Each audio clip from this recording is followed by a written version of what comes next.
Разнообразная тайга, речки, озера и широкие мари горного улуса идеально подходят для популяции лося. В 2000-х годах по всей территории района прошли огромные пожары.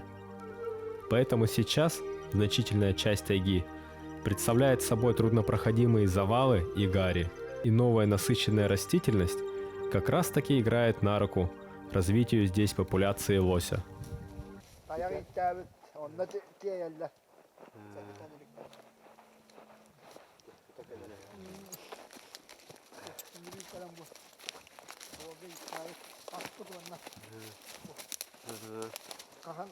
Собаки обнаружили место, где мочился Сахатый.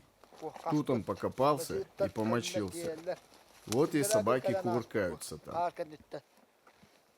Он позавчера после снега прошел вниз.